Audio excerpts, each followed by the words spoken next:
Pues retomamos esta cuarta jornada de innovación radiofónica. Disculpad que se nos haya extendido un poquitín la mesa anterior. Ha sido realmente interesante escuchar las apreciaciones y las exposiciones de David Ramos, de Enrique Campos y de María Sainz. Y bueno, pues como decía Mario al terminar, será estupendo retomar ese diálogo en futuras ocasiones. Lo que vamos es a continuar con el programa previsto. Y desde luego es para el máster de radio de la Universidad CEU y la Fundación COPE un orgullo contar en esta cuarta jornada con las invitadas a la mesa redonda que comenzamos a continuación y cuyos trabajos constituyen algunos de los más exquisitos ejemplos del renovado y estimulante periodismo que posibilita el podcast narrativo. Frente a la atención dominante, casi monopolizadora, que la actualidad ejerce en la radio generalista española, el podcast narrativo parte de ese mismo compromiso con la realidad, con los hechos, pero se aleja de la urgencia y de lo efímero y se plantea con vocación de permanencia. Como explican los profesores María Gutiérrez, Toni Sellas y José Ángel Esteban en el libro La transformación digital de la radio, al que aludía en la presentación el director del máster Mario Alcudia, el podcast narrativo permite explicar vidas y situaciones, abordar casos irresueltos, mostrar lo desconocido, ofrecer nuevos enfoques a cuestiones ya tratadas, profundizar en hechos pasados o explicar las consecuencias de lo sucedido, y siempre a través de una historia, con sus protagonistas, con su estructura narrativa y con su evolución. Quienes estáis ahora mismo conectados a la jornada y habéis escuchado y disfrutado Volver o De eso no se habla, habréis percibido enseguida la correlación entre estas dos series sonoras y los rasgos de esta variante del podcast. Sus creadoras son las protagonistas de esta tercera sesión y con ellas vamos a tratar de explicar algo tan sencillo y a la vez tan complejo como diseñar un relato actual y al mismo tiempo imperecedero, con interés general pero concebido para una escucha personal e íntima, y riguroso, aunque a veces se construya sobre estructuras asociadas a la ficción. Muy atentos, alumnos, porque si logramos que nos lo expliquen, tendréis las claves con las que rematar algunos proyectos y trabajos de fin de máster que ya se encuentran en fase final. Bienvenidas, Carola, Isabel, es un placer que estéis aquí y que compartáis con nosotros vuestro tiempo y vuestra experiencia. Os voy a presentar a cada una y a continuación una primera pregunta antes del diálogo. ¿Os parece bien? Sí, gracias. Muy bien, a vosotras. Carola Solé es reportera multimedia enfocada en el periodismo de investigación y en las nuevas narrativas. Es cofundadora de Verificat, la primera plataforma de fact-checking en Cataluña, y fue corresponsal durante casi una década en América Latina para las agencias France Press y EFE. Fue finalista del premio Gabo en 2018 con el proyecto Balas Perdidas en Río de Janeiro, que además ganó el premio Petrobras y fue finalista del Digital Media Awards Latam. Ella se reconoce enamorada de los podcasts y muestras de sus trabajos en este formato son los episodios La Unión y Mais Médicos en Radio Ambulante y las series Volver en Podium Podcast y Presents en Cataluña Radio. En este momento forma parte del equipo del programa Salvados en La Sexta. Bueno, Carola, pues la primera pregunta es casi inevitable. Has trabajado como reportera, como corresponsal, enviada especial, ahora eres guionista en televisión, pero te sientes enamorada de los podcasts. ¿Te parece que son ahora mismo uno de los vehículos más atractivos o efectivos para contar historias y para conectar a los oyentes con ellas? Es una pregunta muy interesante y muy difícil a la vez. Muchísimas gracias por esta invitación. Me hace mucha ilusión estar aquí hoy con todos vosotros.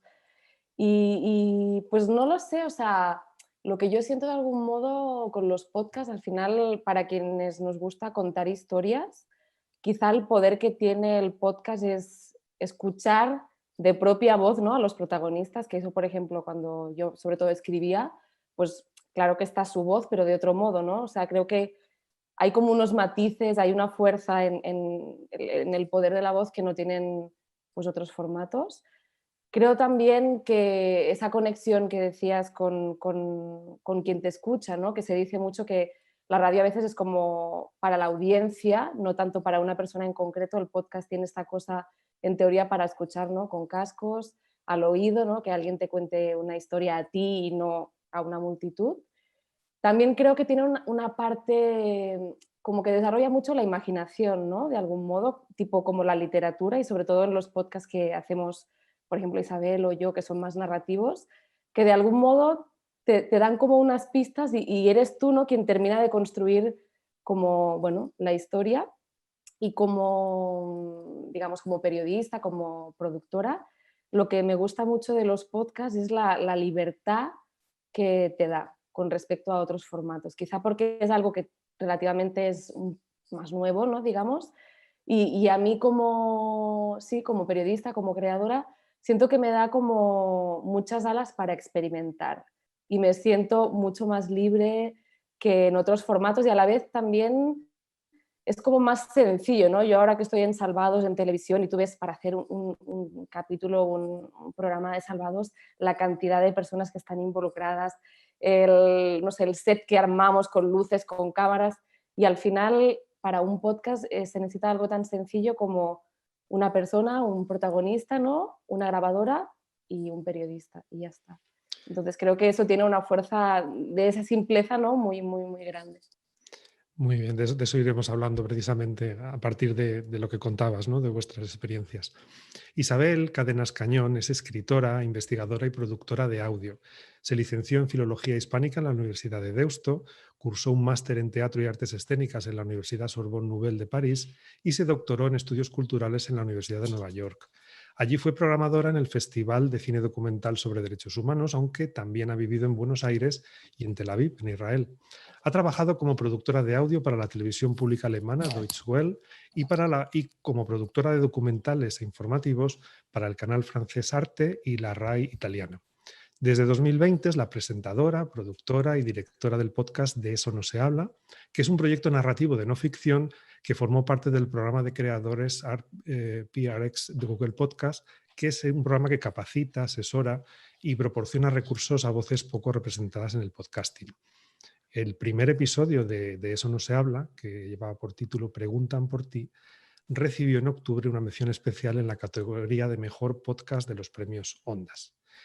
Isabel, tú te presentaste a esa incubadora de podcast de Google, fuiste elegida entre 15.000 solicitudes de todo el mundo.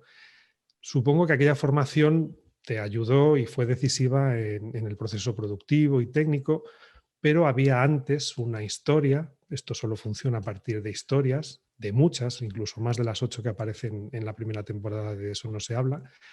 Y claro, la pregunta no es otra que cómo eliges esas historias, cómo descubres que pueden ser contadas, como decía ahora Carola, con ese tono que facilita el podcast narrativo, cómo las hiciste tuyas y ya con la perspectiva de un año, de un año tan difícil como el que hemos pasado, ¿cómo las percibes ahora que además de tuyas ya son también un poco nuestras?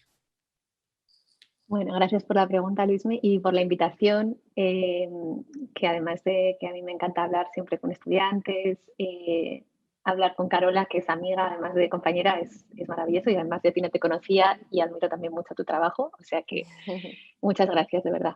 La pregunta también es muy grande, yo creo que iré respondiendo a cachitos, ¿no?, durante la presentación.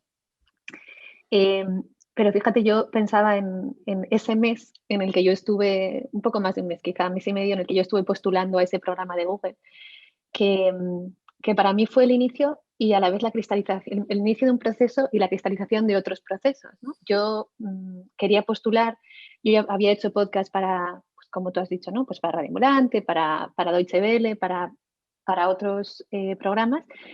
Y yo no tenía tampoco la necesidad de tener mi podcast propio, yo era muy feliz haciendo historias para otra gente, pero salió esa oportunidad y dije, bueno, pues voy a postular. Y lo bueno de postular, además de que me financiaron la primera temporada, pude armar un equipo, pude estar en contacto con gente de todo el mundo que, bueno, que tenía tanta pasión por el periodismo narrativo en audio como yo, fue que ese mes y medio yo me lo tomé para pensar y para pensar realmente lo que yo quería hacer, ¿no? Era como una carta a los Reyes Magos. Si yo tuviera este dinero y pudiera hacer lo que quisiera, ¿qué haría? Y fue precioso, fue un trabajo súper intenso. O sea, yo creo que no he trabajado tanto en mi vida, ni con la tesis doctoral, de verdad, ¿eh? Estuve, yo le decía a la gente que no me llamaran, pedí ayuda a mucha gente que me hizo como de espejo, ¿no? Que me ayudó a pensar si lo que yo estaba pensando estaba bien.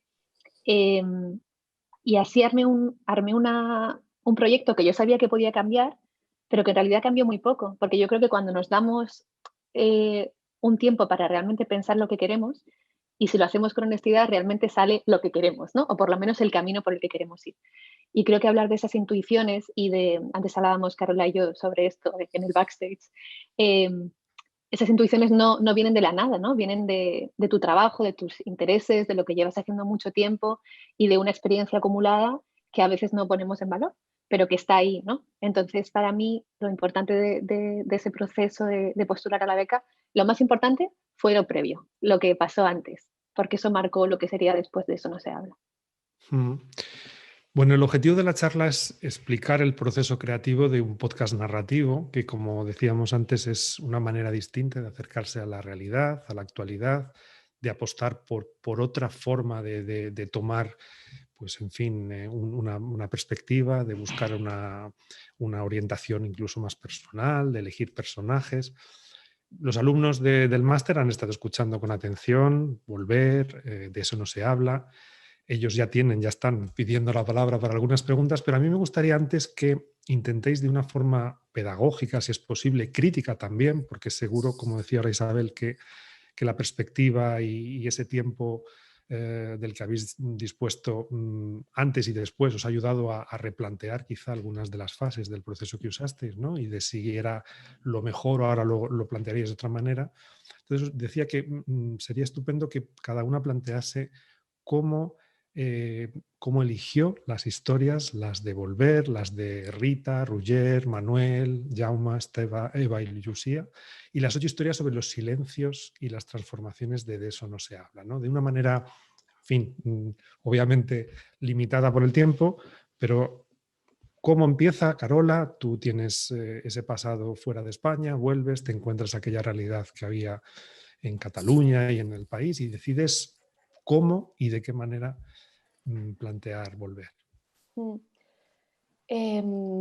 Yo creo que tiene mucho que ver eso que hablábamos justo fuera de micros antes, un poco con una intuición que seguramente está basada en cosas como en un método que a veces uno no consigue descifrar, pero lo que yo sentía con Volver, yo había hecho también un par de episodios para Radio Ambulante y me quedé con el gusanillo de, ostras, me ha gustado mucho esto, ¿no? Quiero hacer más.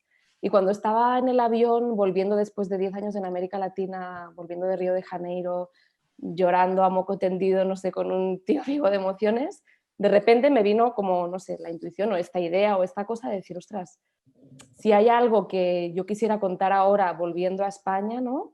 Es lo que ha pasado, o sea, en mi tierra, ¿no? Que de algún modo yo me había vuelto experta en contar crisis ajenas, ¿no? Pasando por Venezuela, con Hugo Chávez en su momento, México, Brasil. Y acabo de darme cuenta. escucho una cosita de fondo, perdón, ¿eh? Rafael ha contestado en Disculpa, debe haber un micrófono abierto, Vale. Raquel Piqueras, a ver si se da cuenta y lo... Vale. No, decía eso. Entonces, como que de algún modo sentía que de qué forma yo podía aportar algo, porque en realidad era como el monotema, ¿no? En Cataluña, incluso en España, y de qué modo se podía explicar, justo un poco lo decías tú en la introducción, ¿no? De hacer algo un poco más duradero, algo más reposado. Y se me ocurrió, no sé exactamente por qué, pero pensé que de algún modo necesitaba que fuera una cosa equilibrada, ¿no? Que estuviera balanceada. Entonces se me fue ocurriendo, ¿no? Que podían ser 5 historias personales, ¿no? Lo cual, de un lado, parece sencillo, pero también es difícil, porque al final 5 personas no pueden explicar el sentir de, ¿no? De todo un territorio. Entonces, bueno, fue como tratar de pensar como un abanico, yo lo pensaba así, ¿no? Desde un extremo a otro extremo, pasando ¿no? por la variedad de opiniones que puede haber. Y lo que para mí era muy importante, que me imagino que a Isabel le pasa lo mismo, era como quién va a encarnar, ¿no? Como esta forma de pensar distinta sobre el procés. Entonces ahí creo que viene la dificultad, ¿no? Yo tenía claro pues, que quería, pues no sé, unos CDRs, ¿no? Que es como un independentismo más radical, y me pareció interesante buscarlos, por ejemplo, en Sal, ¿no? Que es un pueblo donde en realidad hay, no recuerdo ahora cuántas, o sea, hay decenas de nacionalidades distintas. Como también que los protagonistas tuvieran como unas ciertas contradicciones, ¿no? Eso me parecía que podía ser interesante. Luego, yo qué sé, mi tía abuela lo tuve clarísimo desde el principio y es gracioso porque todo el mundo como es el que más quizá le ha gustado, ¿no? Porque tiene algo que ver conmigo y aunque me costó convencerla, yo tenía muy claro que ella tenía muchas cosas a explicar pues desde su perspectiva más, desde haber vivido el franquismo, la guerra, desde bueno, un catalanismo más hacia la lengua, por decirlo. No sé, no sé cómo funciona para ti, Isabel, pero para mí era como ir encajando un poco lo que yo sabía que buscaba con las personas, ¿no? que podían encarnar y dar voz, ¿no? a esos perfiles. Yo te quería preguntar, Carola. Empezamos con las preguntas. Sí, A ver. perdón. ¿Cómo las buscabas? O sea, tú ibas a Salt se llama el pueblo, Sal, sí. y te ponía, o sea, ¿cómo en la práctica, cómo buscabas? Pues fue muy difícil y en realidad, pues tirando mucho de amigos, de contactos, o sea, bueno, los CDRs también, de hecho, ellos no dicen su nombre real porque en su momento pues también podían tener problemas judiciales. Bueno, mucho a través de amigos, de conocidos, de tal, y en este caso fue una amiga que me ayudó a contactarlos y luego haciendo preentrevistas también, viendo si encajaban, si no. Sí. Isabel, en tu caso, tú en la primera temporada de Eso no se habla has optado finalmente por 8 historias. Yo te he escuchado y te he leído ya en más de una entrevista que has dejado fuera más o que hubo intentos por algunas más, algunas porque finalmente igual no salen, otras porque necesitarán quizá más tiempo, pero te devolvemos la misma pregunta que tú le acabas de hacer a Carola, ¿no? ¿Cómo, sabiendo que evidentemente cada historia refleja una situación personal, no eliges tú la persona, sino es la que cada una tiene la suya, pero ¿en qué momento sientes que ahí hay algo que tú puedes transformar y ya no solo en una historia, sino en una historia tan envuelta de esa manera tan especial como la que tú utilizas en tu podcast? Yo creo que no hay una fórmula, que cada historia, si yo pienso ahora, miro hacia atrás, ¿no? Y pienso en cada una de las historias, no os voy a contar cómo nació cada una de las historias porque no hay tiempo, pero cada una nació de una manera diferente. Algunas nacieron de una intuición, como decía Carola, pues la de las 11 de Basauri, por ejemplo, que fue la que más costó. Era imposible encontrar a esas mujeres. Y, o sea, era realmente imposible encontrarlas o era imposible que hablaran, que en el fondo bueno, son dos cosas diferentes, pero para la práctica era muy parecido. Y al final la historia fue de eso, ¿no? O sea, pero yo estuve un año tratando de encontrarlas, llamando a todo el mundo, o sea, entonces la historia ahí fue un poco de tozudez. Como yo, cuanto más me decían que no, era como, pues me da igual, esta historia va a salir, ¿no? Aunque sea yo creo que esa fue la única historia que fue muy, muy, muy difícil de hacer, de tiempo de producción y que fue fruto de la tozudez. Hubo otras historias que queríamos hacer, pero que no pudimos hacer porque no teníamos tanto tiempo, como tú has dicho, Luismi. Y hay otras historias que, por ejemplo, yo me di cuenta de que ya tenía. Por ejemplo, el primer episodio del podcast, que es esa grabación en el confinamiento, yo empecé a grabar sin saber que eso iba a ser una historia. Pero después miré hacia atrás y dije, si es que aquí hay una historia, yo he estado grabando por algo, ¿no? Aunque yo no lo supiera. Entonces, para mí es una mezcla de saber editorialmente lo que quieres, que eso en el fondo es también muy subjetivo, ¿no? Yo a veces cuando hay gente que me escribe con historias que son historias buenísimas y sin embargo no las veo para Eso no se habla porque editorialmente no caben en esta temporada, quizás sí que para en la siguiente, ¿no? Pero esta temporada yo sí que sabía que eran historias muy centradas en la historia de España, por ejemplo, tuvieron que quedar fuera algunas historias de América Latina que teníamos y que tenían que ser historias que hablaran bien entre ellas, ¿no? Y para mí una cosa muy importante también era poder experimentar con los formatos. Yo tenía claro que yo no quería hacer un podcast en los que todos los episodios, en el que hubiera una fórmula, porque yo quería experimentar, quería aprender y también porque yo me aburro muy rápido. Entonces, por ejemplo, muy al principio, en septiembre de 2019, que creo que es importante, yo tuve la idea de hacer las voces del confinamiento, fijaos, en septiembre de 2019. Voces del confinamiento, que eran la historia de Jadilla, ¿no? Desde un campo de refugiados, la historia de la cárcel y había una tercera que no hicimos, también de una persona que estaba confinada, ¿no? Voces del encierro, perdón, se llama, no del confinamiento, del encierro. Confinamiento hubiera sido ya demasiado. Ya. Pero en inglés sí, era Voices from Confinement. Y así salen las historias. Yo creo que también, y como dice Carola, ¿no? Para mí era una mezcla de ser muy pesada. O sea, yo veía a alguien en la calle al que no había visto hacía 3 años y le decía: "Hola, ¿qué tal? Estoy haciendo un podcast sobre silencio, ¿tienes alguna historia?". Y después siguiendo hilos, ¿no? Siguiendo hilos, y después hay historias que una fuerza, ¿no? Queríamos, bueno, pues eso, em, no sé, una historia, por ejemplo, sobre la relación entre nazismo y franquismo, para mí era muy importante tener, y al final salió la historia de Bernardo por una mezcla de suerte, de contactos, pero ese hueco estaba hecho, ¿no? Yo sabía que quería una historia y en el equipo lo teníamos muy claro, ¿no? Que queríamos una historia así. Y al final salió. Entonces, bueno, nacen de lugares diferentes siempre las historias. Inevitable. Respecto, perdona, a lo que dices, me parece muy interesante que no se habla mucho de eso, el comentar las historias, o sea, para quien quiera, los alumnos que están ahora aquí, compartir, o sea, los proyectos en los que andas, tal. Yo creo que es una buena forma de ver si tienes o no una buena historia entre manos. O sea, algo tan sencillo como, ostras, estoy preparando esto sobre tal.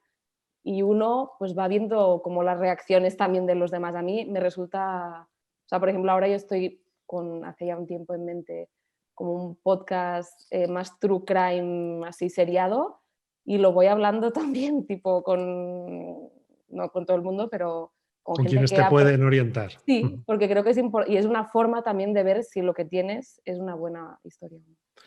Oye, Carola, el podcast Volver son 5 historias, pero tienen un orden que realmente es importante o es más útil escucharlas en ese orden que tú misma exponías, ¿no? Desde una posición hasta otra.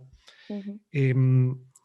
De hecho, de eso no se habla, también se puede escuchar en el orden en el que están o no, y a lo mejor eso no altera tanto, ¿no? El sentimiento o la significación de cada historia. Pero yo te quería preguntar, Carola, la producción de la serie, sabiendo que solo se entendería al final del 5.º capítulo, ¿tú la vas planteando uno por uno, pero entendiendo que el segundo tiene que tener alguna especie de correlación con el primero, el segundo, el tercero con el segundo, en fin? Es un Sí. proceso que va conectado y que por tanto puede afectar al acabar el quinto, decir, uy, pues ahora a lo mejor, no sé, explícanos un poco esa correlación, ¿no? Sí, entre yo las traté historias. de hacer como si fueran dos listas, digamos, de hechos históricos, ¿no? Porque en el fondo Volver te va contando un poco las cosas que han pasado sin que te des mucha cuenta, por decir, ¿no? Entonces había como, de un lado eso, como qué cosas imprescindibles hay que contar de lo que ha ido pasando, sobre todo en los últimos 10 años. Y luego, por otro lado, como temas más no sé cómo decirlo, como a nivel de reflexiones, ¿no? ¿Cómo afecta esto en relaciones de amistad? ¿Cómo, no sé, el tema del fútbol, o sea, como, ¿no? Como ítems. Entonces, era como ir intercalando, sabiendo, teniendo como un poco estas dos líneas temporales, ¿no? Cómo iban transitando, pues, o qué persona me parecía más indicada para hablar, no sé, de economía o de, no sé, de la votación del 1 de octubre. Entonces sí que es verdad que trataba de, y como tú dices, de que del primero al último para mí tiene más sentido escucharlo, porque hay como una progresión, pues eso, de hechos, de, no sé, de un Sí, una incremento. cronología, Sí. realmente es una cronología. Ujú, ujú. Muy bien, ya tenemos preguntas y vale la pena que aprovechemos vuestra presencia y que los alumnos os las hagan directamente. No sé si Rubén, Jorge, Carmen, quien quiera primero que se conecte, que salude y que dispare y vayamos bueno, pues planteando a Isabel y a Carola lo que tengáis pensado. Adelante, por favor. Sí, hola, buenos días o ya casi buenas tardes y muchas gracias por estar aquí con nosotros. Y yo tenía una pregunta para Isabel por De eso no se habla, por el capítulo de Jadilla, que prácticamente lleva a ella todo el peso del podcast, salvo la presentación y la despedida. Y quería preguntar hasta qué punto es bueno asumir ese tipo de riesgo, sabiendo que la persona pues en algún momento se puede poner mala o todos tenemos momentos de bajón en el que no te puede apetecer o no puedas grabar. Entonces, teniendo en cuenta el peso que tiene Jadilla en ese podcast, ¿hasta qué punto es peligroso decir, vale, todo va a depender de todo lo que tú digas y tú grabes? Teniendo en cuenta también los plazos para que el podcast salga adelante en el plazo previsto. Muchas gracias. Gracias a Bueno, ti, Rubén. lo yo creo que en el trabajo que yo hago y creo que también en el que hace Carola, todo es asumir riesgos, ¿no? O sea, al final lo bueno de Eso no se habla es que no había salido nada, nadie estaba esperando nada, entonces teníamos tiempo. Entonces yo pude hacer experimentos, algunos funcionaron y otros no. Jadilla empezó a grabarse en diciembre de 2019 y el episodio salió casi un año después, entonces no había ningún riesgo que asumir. Yo conocía a Jadilla y de hecho tuve un par de meses los audios sin escucharlos porque estaba con otro episodio. Ese episodio se cayó, que era el de las 11 de Basauri. No, era otro. No, era el de las 11 de Basauri. Se cayó. Yo pensaba que iba a ser el primero. Y de repente dije, voy a escuchar lo de Jadilla, voy a escuchar a ver qué tengo. Y yo escuché lo primero de Jadilla, que era lo de la mascarilla, que se estaba haciendo una mascarilla para la cara. Y me quedé parada y dije, tenemos un pedazo de podcast. O sea, para mí fue como, o sea, solamente con escuchar eso fue como, esto va a ser un historión. Entonces no asumí ningún riesgo más allá de mandar una grabadora a los campamentos saharauis, o sea, ninguno. En este caso, la verdad es que eso, que ningún riesgo. Pero vamos, siempre hay que contar con eso, ¿no? Con tener unos meses, en mi caso, yo tuve mucha suerte en tener unos meses o unas semanas, mejor unos meses, para poder, como tú dices, ¿no? Pues arreglar lo que puede ir mal. Pero en general, yo creo que antes de mandar una grabadora o antes de tomar una decisión, tú tienes que saber que esa persona es la persona apropiada, ¿no? Para contar esa historia, que es probablemente una de las partes más difíciles, como decía Carola antes. ¿Y cómo la fuiste guiando, por ejemplo? Porque si es un año de grabaciones, ella No se tenía grabó un mucha año, ¿eh? iniciativa. No se Pero grabó ella un año, tenía se mucha grabó un par de iniciativa meses. propia o tú marcabas mucho qué Es que tipo de Jadilla es muy cosas. lista. Yo a Jadilla le mandé para escuchar algunos diarios sonoros y ella empezó a escucharse. Jadilla lo que tiene es que automáticamente ella entendió, yo he dado grabadoras a más gente, automáticamente ella entendió que ella tenía que estar en la acción y que eso es impresionante. O sea, ella no se iba de las cosas, ella se metía en las cosas para contarlas, ¿no? Que es lo que nos gusta del audio, poder estar ahí. Y sí, la guié un poco, pero muy poco en realidad. Luego sí que hay cosas que le pedí que sabía que narrativamente era importante tener, por ejemplo, que explicara por qué hablaba español también, o que explicara lo que era una melfa, el pañuelo con el que ella se cubre, pero eso fue todo. O sea, realmente tuve que pedirle muy pocas cosas. Sí. Y eso también es lo bonito, ¿no? Del audio para mí, que siempre hay cosas que no te esperas, ¿no? Y que luego con eso vas armando un mosaico de la realidad, digamos. El episodio de Jadilla sin duda es uno de los que más han llamado la atención de esta primera temporada, el género, ¿no? Del diario sonoro, que es algo poco habitual, ¿no? En radio, por supuesto, ya está desaparecido y en el podcast tampoco es tan común. Y de hecho había alguna pregunta más que, bueno, vamos a intentar saltar para dar pie a otras, ¿no? Tiene la palabra Carmen, que también quiere conversar con vosotras. Adelante, Carmen. Hola, gracias a los tres por estar con nosotros. Es una pregunta un poco para las dos, porque las dos habéis hablado de lo mismo, que es de esa intuición, cuando sientes que tienes algo que lo puedes transformar en una historia, y habéis hablado un poco de cuando esa intuición funciona, pero no sé si esta pregunta es un poco ya más psicológica, pero imagino que hay muchas veces que las intuiciones pues no funcionan y que a lo mejor incluso le has dedicado un tiempo de trabajo porque te crees que sí y al final pues las cosas no salen. En ese momento, ¿cómo te reinventas? ¿Cómo cambias un poco el chip? ¿Cómo, no sé, cómo dejas pasar esa historia también y le das paso a otra? ¿Cómo es un poco ese proceso? Gracias.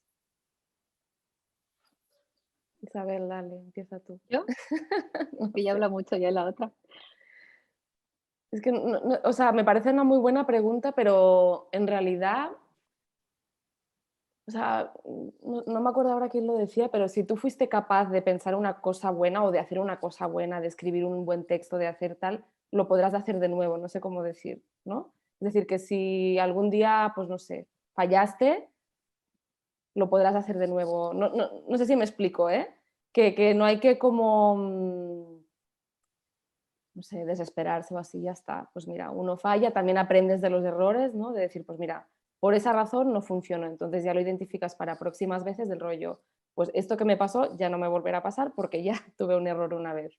Y es eso, o sea, como confiar un poco en ti, saber que si has sido capaz de hacer cosas de las que te sientes orgullosa, pues aunque hayas fallado, pues ya habrá otras, no sé. Em, no sé, sí. En mi caso, por ejemplo, esta temporada de Eso no se habla, o sea, hay una historia, por ejemplo, que yo grabé mucho y que no salió porque no estaba madura la historia. O sea, yo ahora veo como en el drive que tenemos del equipo las historias que salieron y hay, o sea, tenemos 8 hechas, pues a lo mejor hay 4 más que no salieron, que es un montón. Y luego hilos de los que empezamos a tirar, pero que no fueron, ¿no? Pues igual una pre-entrevista o ponerte a investigar, pero es que en el fondo eso es el periodismo y eso es la vida, ¿no? O sea, es buscar y a veces te encuentras y otras veces no. Y yo creo que tenemos que asumir que cuando estás buscando historias, quizá un tercio de tu tiempo o un cuarto de tu tiempo va a ir a cosas que no van a salir, porque, porque así es. Eso por un lado. Y por otro lado, yo creo que también hay que preguntarse por qué no salen las historias. La historia de Rosana, yo estuve a puntito de no hacerla, porque yo no quería que esa historia fuera una historia de una sola voz. Pero ¿qué hice? Problematizar eso. Es como, o sea, es que esta historia es una historia de una sola voz por cómo es la historia, ¿no? Y de hecho, esa es la historia. La historia de Rosana es que solamente hay una voz que la quiera contar, porque hay un estigma, porque hay un miedo. Entonces yo creo que también está bien preguntarnos, y va a poneros un trocito antes de la historia que yo hice en Radio Ambulante, que, bueno, os cuento así muy rápido, pero yo leí una noticia de un pueblo en Brasil donde solo vivían mujeres y era mentira. Entonces yo llamé a un amigo y me dijo, antes de ir, estaba ya a punto de comprar el billete y me dijo mi amigo, no vayas, te has quedado sin historia, cuando me enteré de que había hombres. Y yo le dije, no, yo creo que la historia está ahí, en por qué en todo el mundo pensamos que hay un pueblo en el que solo viven mujeres y de repente es mentira, ¿no? Entonces creo que también a veces está bien seguir, lo que hay que seguir sobre todo es la curiosidad de una, ¿no? ¿Por qué he querido investigar esto y cómo le puedo dar la vuelta? O sí, lo que no hay que hacer es trabajar con prisa, pero claro, yo digo esto de, en fin, que sé que el periodismo es muy precario y todas trabajamos con prisa y sin medios. Carmen, ¿te han contestado? ¿Quieres alguna Nada, repregunta? ¿Bien? no, que muchas gracias. A ti, a ti. Vale, tenemos otra pregunta preparada de Alicia. Alicia, cuando tú quieras. Hay alguna más ya en YouTube, ahora le damos paso también. No sé si está preparada. Sí, buenas. Hola Alicia, adelante. Muchísimas gracias a todos por estar aquí. Mi pregunta es para Carola, que, bueno, la verdad que me gustó muchísimo tu podcast porque cuentas lo de Cataluña. Yo, por ejemplo, que a lo mejor de verlo tanto en los medios, al final estamos un poco colapsados, ¿no? Pero al llevarlo a un terreno tan personal hace que te enganches y vamos, yo iba escuchándolo y habían pasado ya 10 minutos y lo sentía como si no se me hiciese largo, así que me pareció genial. Y te quería preguntar, que creo que no lo has contestado, las personas porque dijiste que esos 5 entrevistados te había costado ponerlos delante del micro, que eso me llamó la atención, y entonces quería preguntarte cuál era el argumento más recurrente que utilizaban cuando algunas personas a las que preguntases te dijeran que no querían hablar. ¿Qué era lo que te solían decir? ¿Qué prejuicios a lo mejor tienen, ¿no? para no querer dar su opinión? Gracias. Muchas gracias. Pues justo estaba pensando, ahora que haces esta pregunta, que es un poco el título del podcast de Isabel, ¿no? De eso no se habla.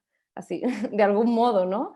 Porque en el fondo significarse también políticamente en estos momentos en que todo está tan polarizado en Cataluña, pues no es fácil, no es cómodo y quizá vivimos en un país donde, bueno, donde preferimos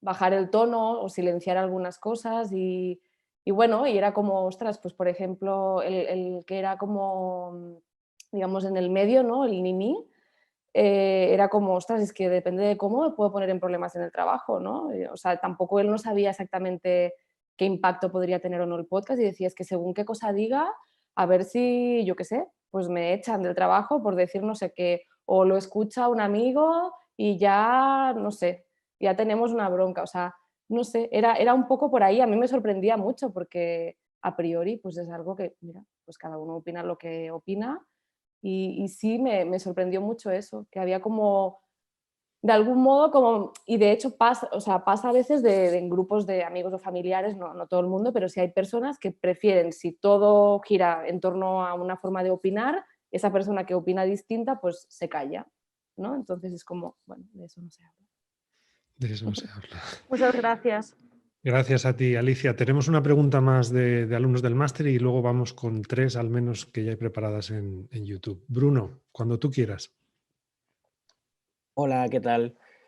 Bueno, lo primero de todo, muchas gracias por estar aquí y yo quería preguntarle a Carola, bueno, antes darle la enhorabuena porque el podcast de Volver me parece muy bueno y muy interesante y de hecho me pareció tan interesante que se me ocurrió a medida que lo iba escuchando, si el oyente de fuera, ya no el que viva en España o el que también, sino el que no tenga tantas nociones sobre el tema del procés, lo que está pasando en Cataluña, etcétera, etcétera, como periodista y como narradora de la historia y sobre todo de cara a los entrevistados,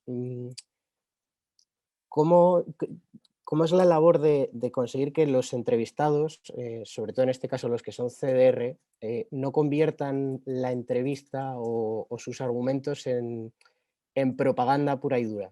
¿Cómo les guías por ese camino para que no se convierta en un arma de doble filo esa entrevista? Gracias.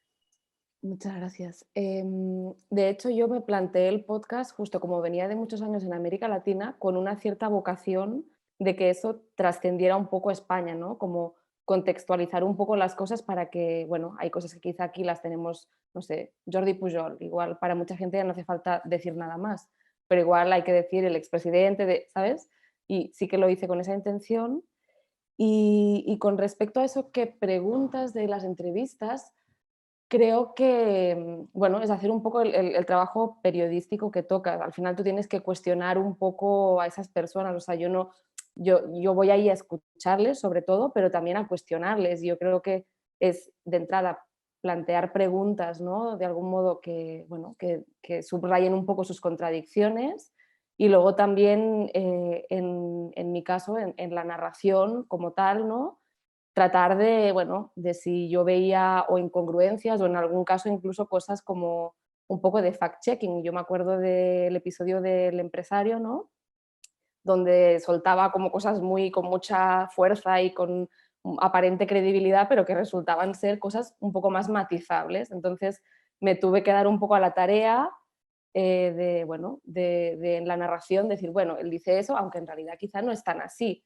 Entonces, eso en el fondo es hacer un poco el trabajo periodístico. Pero también me gustaba que cada uno tuviera como que cada uno pudiera hablar por sí mismo durante media hora sin que nadie más que yo les cuestionara, ¿no? Que no fuera una cosa como todo ya hay mucha polarización, que por lo menos tuviera su voz cuestionada, pero su voz entera en un episodio.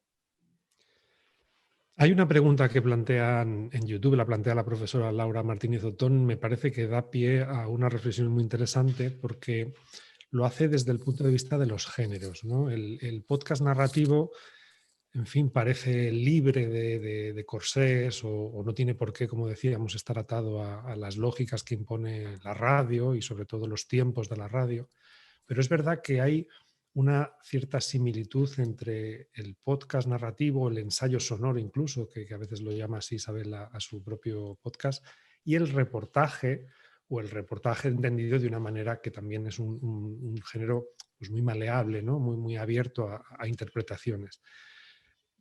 ¿De qué modo habéis planteado, es decir, cuando diseñabais el guión, que también hay una pregunta sobre, bueno, cómo construimos el guión, dónde viene el corte, dónde viene el ambiente, dónde viene la música, dónde viene el silencio, ¿no? Que en realidad el reportaje es realmente el género que mayor permeabilidad tiene de todos los elementos, ¿no?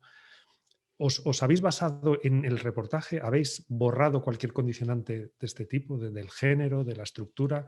Cada una de vosotras teniendo en cuenta además vuestra experiencia previa en Radio Ambulante, que de por sí es quizá el mejor ejemplo de cómo romper seguramente, ¿no? Esa lógica de la radio. Isabel, si quieres tomar tú la palabra primero. Vale, fíjate, te refieres al reportaje radiofónico. Por supuesto, perdón, por Vale, supuesto. vale. Sí. Fíjate, yo estaba ahí con él. Yo siempre he escuchado mucha radio, pero yo empecé a hacer radio hace 5 años, algo así. Aparte de que de pequeña que hacía radio en mi casa y es muy divertido escuchar. Entonces, para mí,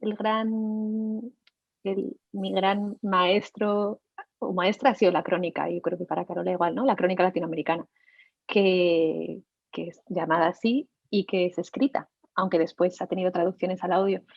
Y para mí es ese tipo de periodismo, que es un periodismo que huye de la objetividad, ¿no? Que nos han contado que hay una objetividad, es un periodismo situado en el que quien está contando la historia habla de por qué cuenta la historia y desde dónde la cuenta, ¿no? Que me parece, a mí me interesa mucho más que la supuesta objetividad, ¿no? Que nunca sabemos de dónde viene y quién está siendo objetivo o objetiva.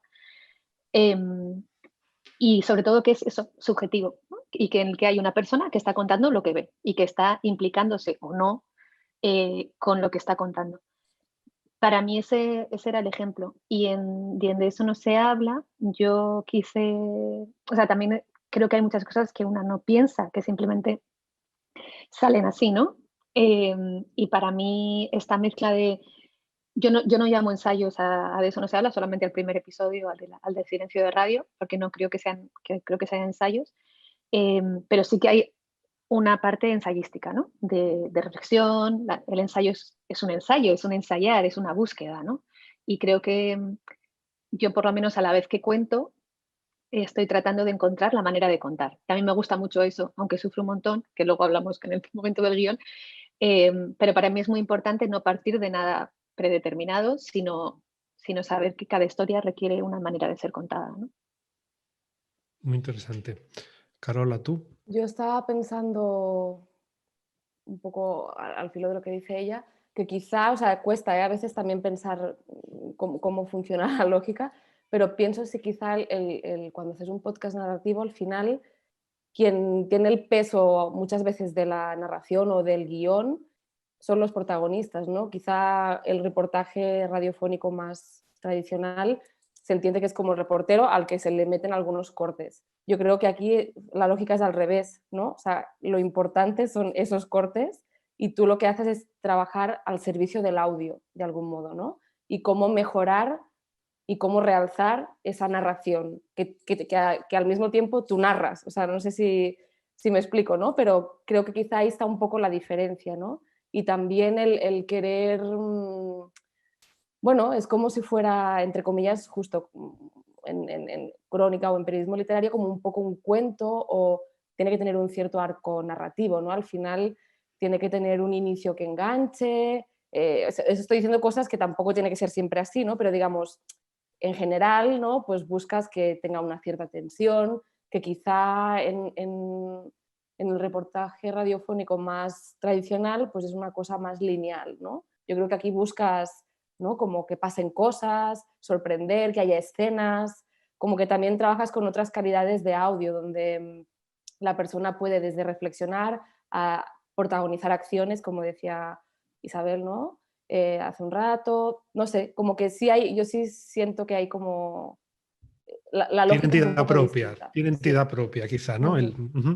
Y ahora que hablabas de los cortes y de las intervenciones de aquellas personas que elegís o que participan en un momento dado, Lourdes Martínez Rodríguez hace una pregunta también yo creo muy oportuna. Dice, al tratarse de entrevistas tan personales, ¿sería preferible grabar de forma que el micro apenas esté visible? Es decir, sacrificar algo de calidad de sonido para que se establezca un clima de confianza y eso quizá de pie a verbalizar de otra manera, a lo mejor más natural, lo que estáis buscando? ¿Os lo planteasteis en algún momento? Salvo Jadilla, que quizá era libre, ¿no? en ese diario sonoro, en los demás casos erais vosotras como reporteras o como periodistas, ¿no? Las que poníais. Bueno, también en el episodio de la cárcel hay cierta libertad, ¿no? Pero ¿cómo? No sé, ¿qué os parece lo que os pregunta Lourdes? Isabel. Perdón, o Carola, no, como queráis. Carola, ¿vas a responder, no? Sí, Bueno, sí, iba a Carola. decir no, porque es muy curioso porque cuando he dado clases o charlas o así, muchas preguntas van enfocadas a eso, me llama mucho la atención. Es como, ¿cómo consigues que se abran? ¿Cómo consigues? Y es algo que me llama la atención porque es quizá el poder que estábamos hablando desde el inicio, ¿no? De la charla del podcast. Y para mí, personalmente, el micro no me molesta. O sea, llega un punto en que te olvidas del micro y aunque yo voy con unos cascos parecidos a los que lleva ahora Isabel, que de entrada dices, bueno, me está hablando una persona, ¿no? Casi un astronauta. No sé, creo que eso, no por ti, sino de que realmente si lo miras desde afuera dices, jolín, es verdad, hay un micro aquí plantado, hay una persona ahí con unos cascos gigantes, o sea, a priori no parecería una situación natural, sin embargo, creo que ahí está un poco pues, la tarea del periodista y creo que es muy importante, o como yo también entiendo el periodismo, la empatía, ¿no? O sea, el conectar con esa persona, el haber quizá hablado previamente, no sé, creo que hay una cosa que a mí personalmente no me molesta el micro y creo que hay un punto en que la persona se olvida del micro y ese es el punto, ¿no? O sea, como que sea una conversación, que no sea un interrogatorio, ¿no? O sea, que es una charla y están dos personas y sí que es importante, aunque yo sufro con la técnica, Isabel disfruta con la técnica y yo sudo así, se ha grabado bien, siempre estoy ahí, es como la parte que más nerviosa me tiene, pero obviamente hay que hacerlo con un buen micro, o sea, sí que en podcast, ¿no? Como que hay que tener una cierta calidad, no se vale como pensar que se estará más tranquilo con una grabadora mala ahí en un rincón, es que luego ya no funciona. O sea, la gracia es conseguir que ambos nos olvidemos que hay un micro, que hay unos cascos, ¿no? Y eso es parte del periodismo también. Sí, yo iba a decir lo mismo que Carola, o sea, y también me sorprenden esas preguntas porque, o sea, yo creo que también Carola, yo voy con un micro de cañón que es grande, que se ve mucho y con auriculares, no estos, pero unos muy parecidos y muy grandes también, con una grabadora, a veces llevo 2 micros. Y bueno, cada una tiene sus trucos, evidentemente, y sus maneras de hacer eso invisible, pero creo que eso que tiene que ver con la empatía y con quién es una, ¿no? Detrás de yo, por ejemplo, soy muy mala en hacer entrevistas para escritas, fatal. Y sin embargo, me gusta mucho hacer entrevistas para audio porque son algo totalmente diferente. Y sobre la calidad del sonido, no sé, estaba pensando ahora con lo que decía Carola, ¿no? Para mí también es fundamental la calidad del sonido. Y estaba pensando si eso nos lo preguntaríamos con cine, ¿no? O con un texto escrito, ¿no? Bueno, ¿puede estar escrito pero con falta de ortografía? Hombre, pues no debería, ¿no? Si es un texto escrito no debería tener falta de ortografía. Y si nuestro medio principal es el audio, deberíamos intentar grabar bien. Eso es lo que nos diferencia de ir con el móvil, que a veces hay cosas que se graban bien con el móvil, ¿eh? Mi móvil graba genial. O sea, que puedes grabar bien con un móvil, puedes grabar cosas, pero tienes que saber por qué estás grabando con un móvil, ¿no? Quizá está pasando algo y solo tenías el móvil, no tienes la grabadora y tienes que grabar con eso. Pero si tienes oportunidad de grabar con un buen micro, con una buena grabadora, es que tu trabajo es ese. Tu trabajo es conseguir grabar bien cosas que son quizá difíciles de grabar, ¿no? Importante es esa reflexión y a veces que poco la tenemos en cuenta y el ejemplo que tú pones lo aclara de raíz, ¿no? Tenemos una última pregunta y no querría alargar más la sesión, sobre todo pensando en que aún tenemos una por delante, una mesa más en la jornada. La hace Juan Fernández y es interesante, también va dirigida hacia ti, Isabel. Dice, tienes los capítulos de vídeos subtitulados al inglés. Habitualmente se piensa en creadores de contenidos para el público mercado en español, pues eso, en solo habla hispana. Y sin embargo, ha añadido esta opción y la pregunta es un poco qué sentido tiene, qué perfil encuentras que está interesado en escucharlos en inglés y qué objetivo, supongo, persigues con esta iniciativa. Pues bueno, el podcast nació, yo viví mucho tiempo en Estados Unidos y yo aprendí a hacer ese trabajo en Estados Unidos, entonces mi diálogo tiene que ver con gente en España y en América Latina, pero con mucha gente en Estados Unidos. Entonces yo creo que en cierto sentido quería que me escuchara la gente con la que yo dialogaba. Y yo desde el principio tuve clarísimo que íbamos a hacer versiones subtituladas en inglés.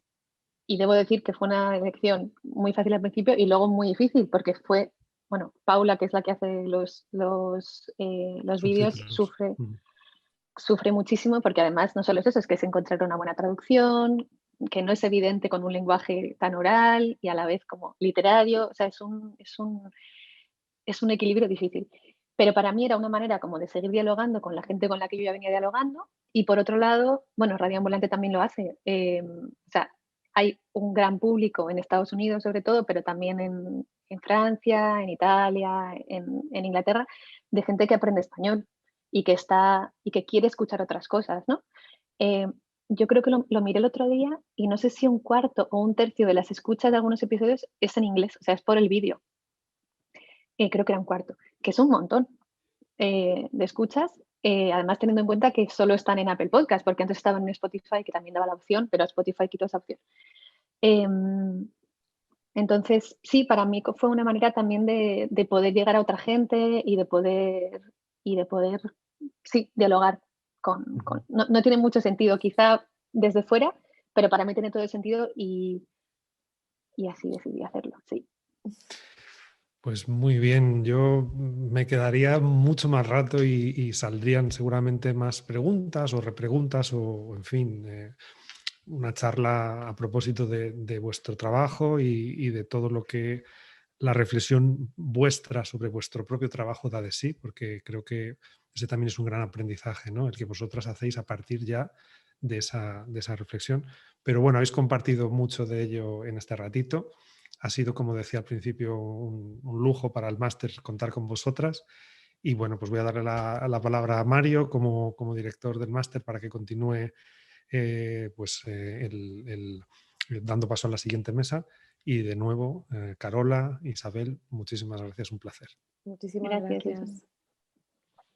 Pues nada, lo dicho, Isabel, Carola, gracias por acompañarnos. Hemos disfrutado muchísimo y sobre todo pues que sigáis haciendo ese trabajo tan estupendo que tanto nos gusta, para que podamos seguir disfrutando y aprendiendo tanto. Así que ánimo con la tarea tan bonita que tenéis. Gracias por estar con nosotros. Gracias, Luismi. Chao.